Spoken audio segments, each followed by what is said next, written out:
Halo semuanya, kami dari kelompok Esther dan Gabriel dari kelas X MIPA 2 ingin menjelaskan tentang nematoda. Ini dia hal-hal yang akan kita bahas di video kali ini. Ada ciri umum, sistem organ, struktur tubuh, klasifikasi, serta contoh dan peran. Sebelum kita membahas hal-hal tentang nematoda, kita harus tahu dulu nematoda itu apa sih? Jadi, nematoda atau cacing gilik atau cacing gelang merupakan kelompok cacing yang berada dalam filum nematoda.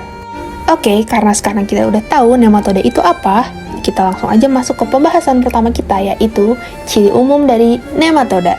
Ciri umum yang pertama adalah nematoda memiliki bentuk bulat panjang atau mirip dengan benang. Yang kedua, nematoda adalah hewan tripoblastik dan berongga tubuh semu. Nematoda hidup bebas dengan memakan sampah organik, kotoran hewan, tanaman yang membusuk, ganggang, jamur, dan hewan kecil lainnya. Nematoda dapat kita temukan di air tawar, air laut, dan air payau, serta tanah. Dan ternyata, nematoda betina lebih besar daripada nematoda jantan. Nematoda itu hidup parasit di hewan, manusia, dan tumbuhan. Bagian mulut nematoda terlihat seperti simetro radial. Ukuran nematoda itu bervariasi, mulai dari air tawar dan darat yang berukuran kurang dari 1 mm, sedangkan di laut bisa mencapai 5 cm. Lalu, hal selanjutnya yang akan kita bahas adalah struktur tubuh dari nematoda. Bisa kita lihat di sini, nematoda memiliki mulut, stilet, faring, cincin syaraf, usus, pori ekskresi, pseudoselom, ovarium, kutikula, saluran reproduksi, serta anus. Sistem organ nematoda, sistem saraf. Sistem saraf berupa lingkaran saraf yang mengelilingi esofagus, berhubungan dengan 6 benang saraf anterior dan 4 atau lebih benang saraf posterior. Sistem pernapasan. Cacing nematoda tidak memiliki sistem respirasi, pernafasan dilakukan secara difusi melalui permukaan tubuh. Sistem pencernaan. Nematoda memiliki sistem pencernaan yang lengkap, mulai dari mulut, faring, esofagus atau gelembung faring, usus, dan anus. Mulut terletak di ujung anterior dan di sekitarnya terdapat 3 atau 6 bibir, papila, dan seta. Mulut berhubungan dengan bukal kapsul atau rongga mulut yang terkadang dilengkapi rahang yang kuat. Nematoda karnivor atau herbivor memiliki stilet yang berbentuk seperti jarum suntik atau gigi di dalam rongga mulutnya, yang berfungsi untuk menusuk dan mengisap sari makanan dari tanaman atau mangsanya. Nematoda memiliki usus panjang sebagai tempat penyerapan sari makanan, rektumnya pendek, dan diakhiri oleh anus yang terletak di bagian posterior. Sistem transportasi. Pada cacing gilik, organ-organ internal atau termasuk organ reproduksi berada dalam pseudoselom. Nutrisi disebarkan ke seluruh tubuh melalui cairan dalam pseudoselom. Dengan kata lain, cacing gilik tidak memiliki sistem transportasi atau sirkulasi. Sistem ekskresi. Nematoda memiliki alat ekskresi berupa sistem sel kelenjar dengan saluran atau tanpa saluran. Pada spesies yang hidup di laut, alat ekskresi berupa kelenjar renat atau renat gland yang terletak di dekat faring, berjumlah 1 atau 2. Sistem reproduksi. Sebagian besar spesies pada filum nematoda mempunyai kelamin terpisah, sehingga bisa dibedakan antara individu jantan dan individu betina, atau disebut gonokoris. Individu jantan dan betina mempunyai bentuk yang berbeda. Umumnya, cacing gilik jantan berukuran lebih kecil dari yang betina. Lalu ekor dari individu jantan berbentuk seperti kait, sedangkan yang betina lurus. Reproduksi biasanya terjadi secara seksual, tetapi ada juga spesies hermafrodit yang membuahi sendiri. Pada cacing gilik yang hidup bebas, telur menetas menjadi larva yang mempunyai penampakan yang sama dengan individu dewasa. Namun pada cacing gilik parasit, siklus hidupnya biasanya jauh lebih rumit atau melibatkan pertukaran inang satu dengan yang lain.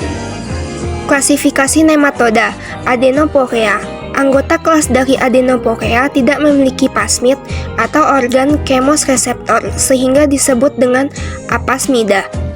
Banyak dari anggota Adenoporea ini hidup bebas, namun menjadi parasit di berbagai hewan, memiliki ampit yang besar. Contoh dari kelas Adenoporea, Trichuris ovis. Trichuris ovis sebagai parasit di domba. Trichuris ovis umumnya dikenal sebagai cacing cambuk. adalah nematoda milik genus Trichuris. Spesies cacing-cacing ini pertama kali ditemukan pada tahun 1795 dan diketahui menginfeksi domba dan kambing. Contoh yang kedua adalah Chromadorida. Hidup bebas, ampit spiral dan melingkar. Kantung Oesophagus terbagi menjadi 3 bagian. Hidupnya di laut dan air tawar. Kebanyakan hidup di laut, bersifat akuatis, kutikula halus atau tersusun dalam cincin-cincin. Kapsula bukalis dilengkapi dengan gigi-gigi dan pharynx, ujung posteriornya membesar. Contoh, Chromadora sp, Wilsonema, dan Monhistera. Contoh selanjutnya adalah Dorylamoidea. Dorylamoidea umumnya hidup di dalam tanah dan air tawar. Kutikula halus tanpa bulu-bulu kaku. Ujung anterior dengan 2 lingkaran papillae yang masing-masing terdiri atas 6 dan 10 papillae. Ampit sciatiform, pharynx bersifat muskular dan jarang bagian posteriornya membesar. Contoh, Dorylaemus sp. Berikutnya ada Enoploidea. Pada Enoploidea tidak ada cincin-cincin kutikula, tetapi kutikula halus seringkali dilengkapi dengan bulu-bulu kaku.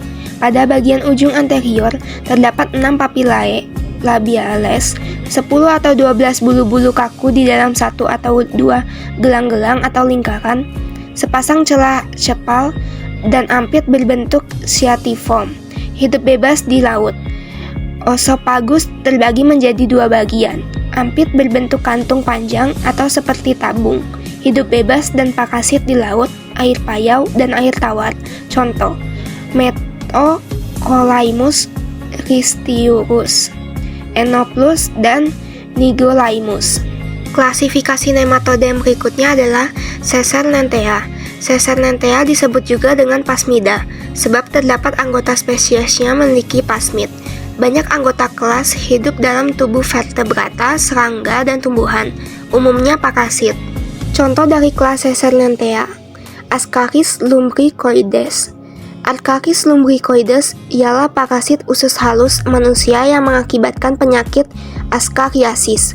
Infeksi cacing perut ini dapat mengakibatkan penderitanya mengalami kekurangan gizi.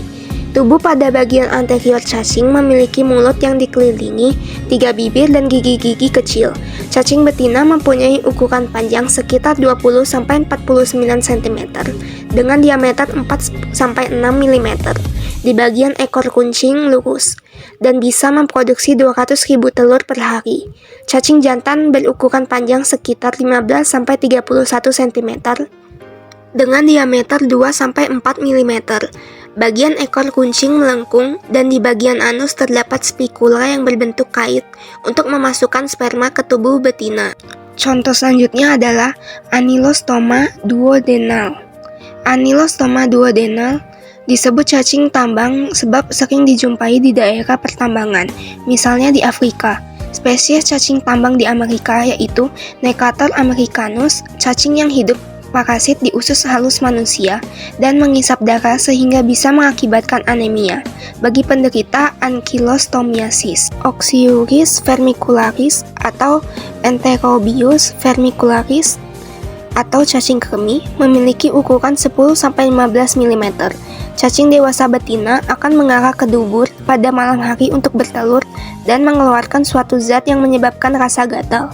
Rasa gatal menyebabkan penderita menggaruknya, sehingga telur cacing mudah sekali terselip di buku-buku. Di usus, telur akan menetas menjadi cacing kremi baru.